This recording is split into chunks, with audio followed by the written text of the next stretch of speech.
This week, we are going to focus on chapters 4 and 11. Chapter 4 will be taught in person in lab. This video will only cover chapter 11, DNA.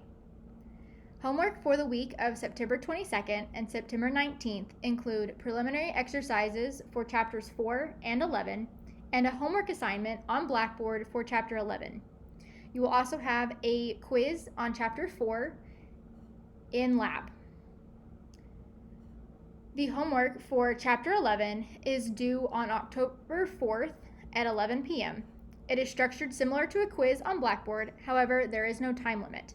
I suggest starting early and completing the assignment well before the 4th. If you have any questions, please email me. The story of the discovery of the structure of DNA is a famous one in the world of biology. In the 1950s, two groups of scientists were studying the structure of DNA. One set, Watson and Crick, were at Cambridge, and the other was Wilkins and Franklin at King's College. Maurice Wilkins showed James Watson an image that Rosalind Franklin produced using X-ray crystallography. Many believe that Wilkins did not have permission to show this image. However, this image was key to their research. In 1962, Watson, Crick, and Wilkins were presented with the Nobel Prize in Physiology or Medicine. It is widely accepted that Franklin's contribution was critical, but she was not awarded the Nobel Prize.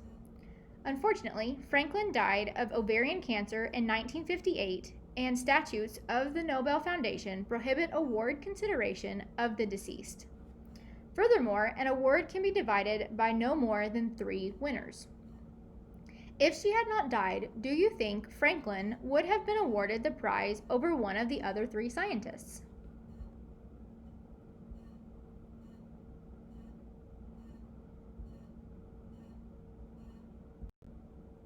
Deoxyribonucleic acid, or DNA, is a molecule found in every single living cell and carries information for the development and function of an organism. DNA drives everything in life. It is responsible for appearance, many behaviors, growth, reproduction, life cycle, movement, structures, processes, adaptations, inheritance, and much more. From Franklin's image, Watson and Crick were able to discover that DNA is in the form of a double helix. If the helices are unwound, then the molecule resembles a ladder. Sticking to the image of a ladder, the rails are comprised of alternating sugars and phosphates. The rungs of the ladder are paired nucleotide bases. Adenine and thymine pair together, and guanine and cytosine pair together. The arrangement of nucleotides along DNA codes for all the different processes in a cell. If DNA is the code, a gene is a single message. A gene is a length of DNA composed of a particular arrangement of nucleotide bases. It codes for a protein that does a job in the cell. An example is the protein for the iris of the eye, which is a muscle that controls the size of the pupil. This is a slight genetic variation between different alleles of a single gene. The allele for blue eyes works equally as well as the allele for brown eyes. Multiple genes are located along the same strand of DNA on a chromosome. Chromosomes are contained within the cell's nucleus. There is a tremendous amount of DNA in each cell nucleus. The long, stringy molecules could easily tangle with one another, so the cell solves this problem with proteins called histones, which bind to a DNA strand to keep it tidy and organized. Histone-bound DNA is made more compact by coiling. When the time comes to read the code, a portion of the chromosome uncoils and the helices unwind so the gene of interest can be accessed. This also occurs when DNA is copied for cell division to allow each strand to serve as a template for new DNA. While chromosomes carry many genes, they are not lined up consecutively without interruption along the DNA molecule. There is a great deal of non-genetic DNA in between the genes. The genetic DNA is called coding DNA because it codes for proteins, while the rest is called non-coding DNA. Remarkably, only around 2% of chromosomal DNA is coding. Every single person has DNA that is unique. This allows identification of individuals through a technology called DNA profiling. It is often associated with solving crimes, but the same technology is used to determine genetic relationships for paternity, resolve inheritance rights, link separated siblings, reconnect adopted children to birth parents, and correct hospital nursery errors. It is also used to identify murder victims, soldiers killed in battle, and natural disaster victims. Additionally, it is used to link body parts in the aftermath of accidents like airplane crashes and to detect genetic diseases. The uses of DNA profiling go on and on. The process begins with a sample of cells containing DNA. Since nearly all parts of any living organism contain DNA, it is not hard to accomplish.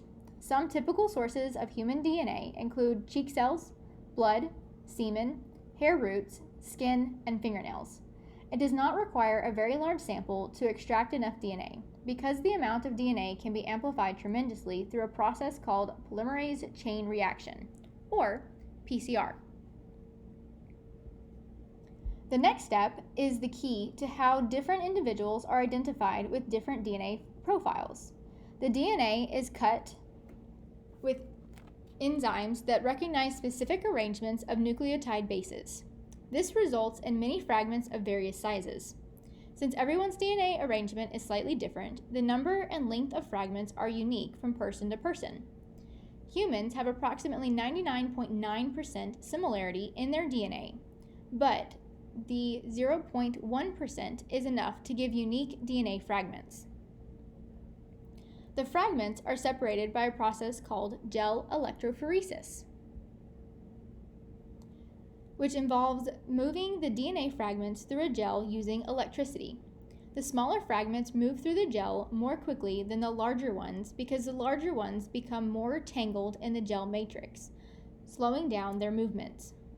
This results in a banded arrangement of the fragments. Because DNA alone is impossible to see in the gel, radioactive probes are used to bind to the DNA fragments at specific sites. The DNA is transferred to a membrane called a southern blot, which is exposed to X-ray film. The radioactive probes cause the fragments to appear as bands on the X-ray film. One step in DNA profiling is extracting or isolating DNA from a sample. Typically, we would practice this using our Madagascar hissing cockroach.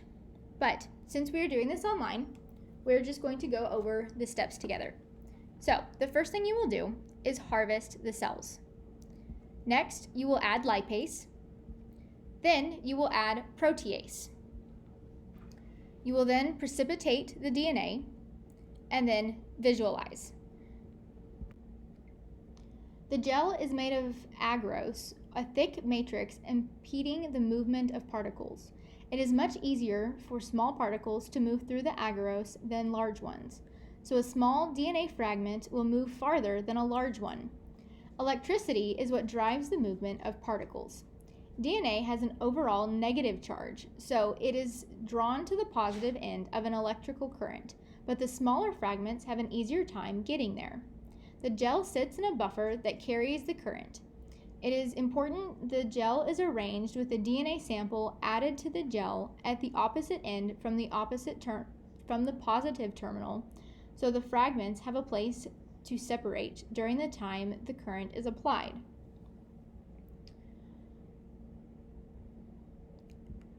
This is what your typical well plate will look like. Your first two wells on either side are going to be empty. You will then place the DNA of your cockroach in one well, and then the suspect DNA from 3 other cockroaches into the other 3 remaining wells. You will then place the electricity, and the DNA will run from the negative end to the positive end over about 30 minutes or so. This is typically what you will find with this the way you would read this is you look at the bands and see which bands match up with your crime scene. So in this case, our crime scene is all the way underneath the negative side, and then you have your suspects. So suspect 1, while they do have a couple of bands that are fairly similar, it's not quite a match. Suspect 3 also has a couple of bands that are fairly similar, but again, is not a match. However, suspect 2, every single band matches up perfectly. This means that suspect 2 is going to be our suspect. If you have any questions, please email me as soon as possible. I am happy to help you out as much as I can. If you have questions on homework 11, please email me. Homework 11 will purely be over what we have discussed today. Look at your lab notebook. It will help you out a lot, I promise. But if you have questions, please email me. I hope you guys have a great weekend, and I will see Group B next week.